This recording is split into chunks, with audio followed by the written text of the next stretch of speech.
Exode, chapitre 1. Voici les noms des fils d'Israël, venus en Égypte avec Jacob, chacun accompagné de sa famille. Ruben, Siméon, Lévi, Juda, Issachar, Zabulon, Benjamin, Dan, Nephtali, Gad et Aser. Les personnes issues de Jacob étaient au nombre de 70 en tout. Joseph était alors en Égypte. Puis Joseph mourut, ainsi que tous ses frères et toute cette génération-là. Les Israélites eurent des enfants et pullulèrent. Ils devinrent très nombreux et puissants, au point de remplir le pays. Un nouveau roi parvint au pouvoir en Égypte, un roi qui n'avait pas connu Joseph. Il dit à son peuple : « Voilà que les Israélites forment un peuple plus nombreux et plus puissant que nous. Allons, montrons-nous habiles vis-à-vis de lui. Empêchons-le de devenir trop nombreux, car en cas de guerre, il se joindrait à nos ennemis pour nous combattre et sortir ensuite du pays. On établit donc sur lui des chefs de corvée, afin de l'accabler de travaux pénibles. C'est ainsi qu'on construisit les villes de Pithom et de Ramsès, destinées à servir d'entrepôt au Pharaon. Mais plus on accablait les Israélites, plus ils devenaient nombreux et envahissants au point que l'on éprouva de la haine pour eux. Alors les Égyptiens soumirent les Israélites à un dur esclavage.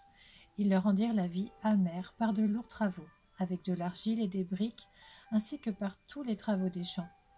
Ils leur imposaient toutes ces charges avec cruauté. Le roi d'Égypte parla aussi aux sages-femmes des Hébreux. L'une s'appelait Shifra et l'autre Pua. Il leur dit : « Quand vous aiderez les femmes des Hébreux à avoir leurs enfants, et que vous regarderez sur le siège d'accouchement, si c'est un garçon, faites-le mourir. Si c'est une fille, laissez-la vivre. » Mais les sages-femmes avaient la crainte de Dieu, et elles ne firent pas ce que leur avait dit le roi d'Égypte. Elles laissèrent vivre les enfants. Le roi d'Égypte convoqua les sages-femmes et leur dit : « Pourquoi avez-vous agi ainsi, et avez-vous laissé vivre les enfants ?» Les sages-femmes répondirent au Pharaon : « C'est que les femmes des Hébreux ne sont pas comme les Égyptiennes. Elles sont vigoureuses et accouchent avant l'arrivée de la sage-femme. » Dieu fit du bien aux sages-femmes, et le peuple devint nombreux et très puissant. Parce que les sages-femmes avaient eu la crainte de Dieu, Dieu fit prospérer leur famille. Alors le Pharaon ordonna à tout son peuple : « Vous jetterez dans le fleuve tout garçon qui naîtra, et vous laisserez vivre toutes les filles. » Exode, chapitre 2. Un homme de la famille de Lévi avait pris pour femme une Lévite. Cette femme fut enceinte et mit au monde un fils. Elle vit qu'il était beau, et elle le cacha pendant 3 mois. Lorsqu'elle ne peut plus le garder caché, elle prit une caisse de jonc, qu'elle enduisit de bitume et de poix. Puis elle y mit l'enfant et le déposa parmi les roseaux sur la rive du fleuve. La sœur de l'enfant se posta à une certaine distance pour savoir ce qui lui arriverait. Or, la fille du Pharaon descendit au fleuve pour se baigner, tandis que ses servantes se promenaient le long du fleuve. Elle vit la caisse au milieu des roseaux et envoya sa servante la prendre. Quand elle l'ouvrit, elle vit l'enfant. C'était un petit garçon qui pleurait. Prise de pitié pour lui, elle dit : « C'est un enfant des Hébreux. » Alors la sœur de l'enfant dit à la fille du Pharaon : « Veux-tu que j'aille te chercher une nourrice parmi les femmes des Hébreux, afin qu'elle allaite cet enfant pour toi ? » « Vas-y, » leur répondit la fille du Pharaon. Et la jeune fille alla chercher la mère de l'enfant.